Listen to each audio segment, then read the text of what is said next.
नमस्कार मित्रांनो, कुण्या राजाची ग राणी गुंजा ही भयानक अवतार घेऊन सर्वेशला तेथून पळवून लावते आणि खुश होते. गेला पळून असे म्हणते. सर्वेश गाडीजवळ येतो आणि खरंच किती गोड मुलगी आहे आणि ह्या मुलीला मी पहिल्यांदाच भेटलो, पण मला असे का वाटते की हिच्याशी माझी जुनी काहीतरी ओळख नक्की आहे. त्यानंतर इकडे रेशीम आणि मृणयी आणि कविता ह्या शॉपिंग करत असतात. तर मृणयी ही म्हणत असते की खरंच किती छान आहे हे सर्व. रेशीम म्हणत असते की बघ ना. तर कविता म्हणते की अगं, आपल्या ह्या अशा वस्तू शॉपिंग नाही करायच्या, तेथे सवासनींना मान द्यायचे. मग घरात उपयोगी ज्या वस्तू पडतात ना त्या वस्तू घ्यायच्या असतात. तर रेशीम म्हणत असते की मृणयी, तुझे लग्न झाल्यानंतर तुला सुद्धा या सर्वाची सवय होईल की पाव किलो गूळ, पाव किलो साखर. तर मृणयी म्हणते की तुम्ही माझी मज्जा घेतात ना. त्यानंतर पुढे मधु ही शॉपिंग करत असते आणि तिला एक पर्स आवडते. ती विजयाला म्हणते की वहिनी, ही खरंच खूप सुंदर आहे पण महाग आहे जरा. तर विजय म्हणते की अगं, येथे खूप मोठं दुकान आहे पण जरा वस्तू महागच वाटतात. मधु म्हणत असते की आता यावेळेस आपल्याला सत्यनारायणाची पूजा आहे, त्यामुळे जरा बरेचसेच वाण द्यावे लागणार. आपण येथेच वस्तू घेऊन या. तेवढ्यात तिथे कबीर आलेला असतो आणि रेशीम म्हणते की अरे कबीर, तू येथे काय करतोस. तर कबीर मृणयीकडे बघत असतो. रेशीम म्हणते की तू कधीपासून इकडे असं आमच्या मागे चिरीमिरी शॉपिंग करायला आलात. कविता म्हणते की भाऊजी, तुम्ही केव्हापासून शॉपिंग करायला लागलात. तर मृणयी लाजते आणि मी जर आलेच म्हणून ती बाजूला जाते. तर विजय आपल्या हातात एक केसांची क्लिप घेते आणि कबीरला म्हणते की कबीर, हे छान आहे ना, घेतोस का.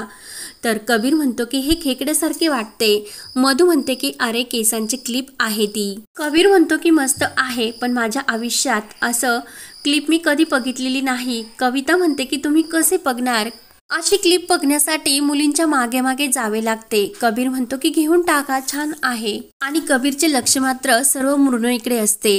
रेशीम म्हणते की आई, त्याचे लक्ष तरी आहे का आपल्याकडे. तो म्हणतो घेऊन टाका, त्याचे सर्व लक्ष हे तिकडे लागलेले आहे. तर कबीर हा मृणयीकडे निघून जातो.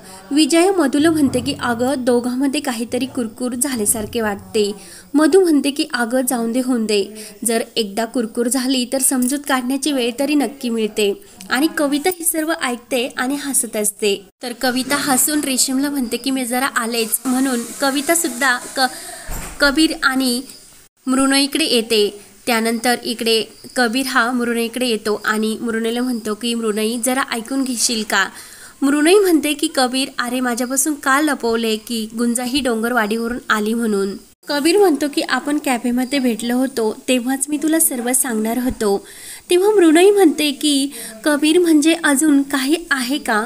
तेव्हा मात्र कबीरला सर्व काही गुंजाबरोबर लग्न केल्याचे क्षण आठवतात. मृणयी म्हणते की कबीर, अजून काही आहे का हे विचारते मी तुला. तर कबीर म्हणतो की अगं, हेच की मी गुंजाला तिकडून घेऊन आलो ते. मृणयी म्हणते की कबीर, माझा तुझ्यावर पूर्ण विश्वास आहे, पण माझी मॉम मला कायम सांगत असते की कबीर तुझ्याशी असा वागतो की कधी तो तुला विसरून सुद्धा जातो आणि कधी न सांगता असा धूर निघून जातो आणि कायम कबीर तो असाच वागतो. पण माझं काय, माझं तुझ्या फॅमिलीशी आणि तुझ्याशी संपूर्ण काही हे मी शेअर करत असते. आणि कबीर, हे तुझं माझं नातं हे फक्त आपल्या दोघात नाही, हे आपल्या दोन फॅमिलीमध्ये सुद्धा जोडलं गेलेलं आहे. कबीर म्हणतो की तेच तर ते मृणयी. कबीरला मनात टेन्शन येते आणि मनात म्हणतो की अगं मृणयी, तेच आणि हे दोन फॅमिलीमधलं जे आपलं नातं आहे तेच. आणि मी जर गुंजाबद्दल घरात सर्वांना सांगितले तर खरंच गुंजाचं आयुष्यही उद्ध्वस्त होईल आणि तिला डोंगरवाडीला परत गेल्यानंतर नरकात गेल्यासारखे होईल. मृणयी म्हणते की कबीर, लक्ष कुठे तुझे. आणि तर कबीर म्हणतो की जर मी असे केले, मी नाही सांगितले, आपल्या नात्यामध्ये काही बदल होणार होता का. आणि मी लग्न करणार आहे ना तुझ्याबरोबर. तेवढ्यात कविता एक छान अशी डॉल आणि जे काही हे गिफ्ट असते ते घेऊन येते आणि म्हणते खरंच मृणयी, हे तुझ्यासाठी. तर मृणयी ते गिफ्ट बघून खूपच खुश होते आणि हे सरप्राईज कुणासाठी असे विचारते. तर कविता सांगते की अगं, तू रुसून नाराज झाली होती तेव्हा कबीरने स्वतः चक्क तुझ्यासाठी हे घेतले. तर मृणयी आणखीनच खुश होते आणि तिला ते गिफ्ट खूप आवडते. ती लगेच चक्क कबीरवर खुश होते. तेव्हा कविता म्हणते की आता जर रुसवा गेला असेल तर मी जाते म्हणून कविता तिथून खुश होऊन निघून जाते. तर मृणयी लगेच म्हणते की खरंच किती गोड आहे हे आणि लगेच कबीरला मिठी मारते. कबीर म्हणतो की अगं मृणई, येथे शॉप आहे, आपण शॉपमध्ये आहोत. तर मृणई म्हणते की अरे खरंच तू किती इंटरेस्ट घेत नाही. त्यानंतर इकडे गुंजा किचनमध्ये असते आणि तिचे लक्ष त्या डबीकडे जाते. तेव्हा ती विचार करते की सारख्याच बरण्या आहेत, यातील चॉकलेटचा डब्बा कोणता असणार. म्हणून ती तेथील एक डब्बा घेते आणि हाच चॉकलेटचा डब्बा आहे म्हणून खुश होते. पुन्हा एकदा विचार करते की घरात तू एकटीच आहे आणि घरात तुला लक्ष द्यावे लागणार, म्हणून तिला मधूचे बोलणे आठवते आणि पुन्हा ती तो डब्बा ठेवून देते आणि कामाला लागते. पुन्हा तिचे लक्ष त्या डब्यावरच जाते. तेव्हा गुंजाला पुन्हा कविता म्हटलेले आठवते की चहा घेतल्यानंतर तू ते चॉकलेट मिल्क नक्की खा. तर गुंजा मनाशी म्हणते की आई मी चोरी नाही करत. आणि कविता वहिनीच मला म्हटल्या होत्या की खा. मग आता काकासुद्धा हॉस्पिटलला गेले आणि मी आता चहा तर बराच वेळचा घेतला, त्यामुळे लगेच गुंजा ती बरणी घेते आणि म्हणून गुंजा ग्लासमध्ये दूध घेते आणि ती जायफळ पावडर असते आणि चॉकलेटची पावडर म्हणून जायफळ पावडर दुधात टाकते. एका चमच्याने चव येणार नाही म्हणून गुंजा दुसरा सुद्धा चमचा दुधामध्ये मिक्स करते आणि 2 नंबर तर मला आवडले नाही म्हणून तिसरा सुद्धा चमचा ती त्यामध्ये मिक्स करते आणि 3 त्रिकडा सुद्धा नको म्हणून चौथा सुद्धा चमचा त्या दुधामध्ये मिक्स करते आणि ते सर्व घटाघटा पिऊन टाकते. तिला नंतर चक्कर आल्यासारखे होत असते. त्यानंतर इकडे माया फोनवर बोलत असते आणि मृणई ही कबीर आणि कबीरच्या सर्व घरच्यांना तिथे घेऊन येते. तर लगेच माया म्हणत असते की ज्यांचे तोंड बघायचे नाही त्यांचेच पाय धरावे लागते. तर सर्वांना मात्र मोठा धक्का बसतो आणि माया फोन ठेवते आणि तुम्ही अचानक येथे कसे आलात असे विचारते. तर कबीर हा मृणईकडे बघत असतो. मृणई म्हणते की तुम्ही सगळे उभे कात बसा ना, म्हणून ती त्यांना बसण्याचा आग्रह करते. मृणई म्हणते की मम्मा असे काय करते, आम्ही सर्वजण शॉपिंगला गेलो होतो. माया म्हणते मला दिसते ना, कारण कार नसली ते ह्या पिशव्या अशा हातात घेऊन फिराव्या लागतात ना. तर मधू आणि त्यांच्या घरच्यांना मात्र वाईट वाटत असते. तर मधू म्हणते की कसं आहे दादा वहिनी, पूजेला जर नसतील तर कसं होईल, त्यामुळे तुम्हाला आमंत्रण देण्यासाठी आलो. तर माया म्हणते की अगं मधुताई तुम्ही मला वहिनी का म्हणतात, माझं नाव माया आहे. तर लगेच कबीर म्हणतो की अहो माया हे नाव किती छान आहे आणि वहिनीसुद्धा नाव छान आहे, त्यामध्ये सुद्धा माया आहे, पण ती माया प्रेमात अडकलेली आणि ही मोहमाया.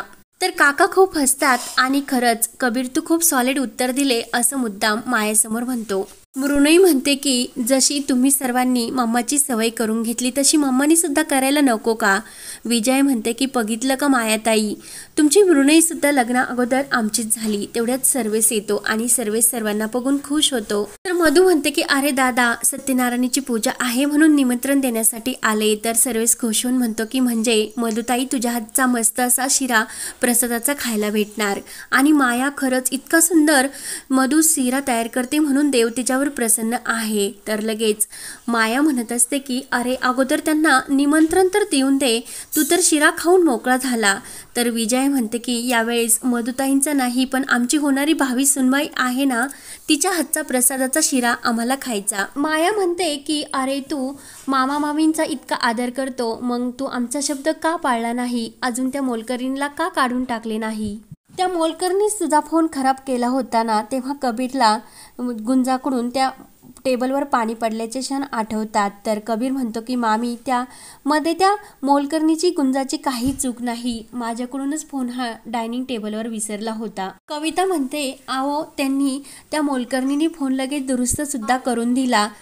म्हणून कविता कबीरला तो फोन दाखवण्यासाठी लावते. तर कबीर आपल्या खिशातून तो मोबाईल काढतो आणि तो सर्वांना दाखवतो. त्यावर मृणमयी आणि मधू यांचा एक छान असा फोटो असतो आणि त्यामुळे मृणई आणखीनच खुश होते आणि कबीर खुश होऊन मृणईकडे बघून हसत असतो. सर्वेस म्हणतो कबीर कसे आहे, माणसाकडे पैसा आणि सर्व काही असले ना, माणसाचे काम असे पटपट हाताच्या बोटावर होत असते. हळूहळू त्याची चटक लागते आणि ह्या मोठ्या माणसाचा इगो जरी हा थोडासा जरी हे झाला ना, त्याची झळ मात्र त्या गरीब माणसाला सोसावी लागते. माया म्हणते की अरे तुला तिच्याबद्दल किती कळकळ आहे आणि तू तिला कधी भेटलास का. आज ती छोटीशी चूक केली पण उद्या माझ्या मृणईच्या डोक्यावर बसून ती मोलकरीण नाचेल. तर हा भाग येथे संपतो. पुढील भागामध्ये गुंजाला गरगरल्यासारखे होते आणि ती चक्कर येऊन खाली पडते. तेव्हा खाली पडण्याच्या वेळी तिने सर्व दागिने आपल्या ओढणीत भरलेले असते आणि ती लगेच ते दागिने आपल्याजवळ घेऊन पडते।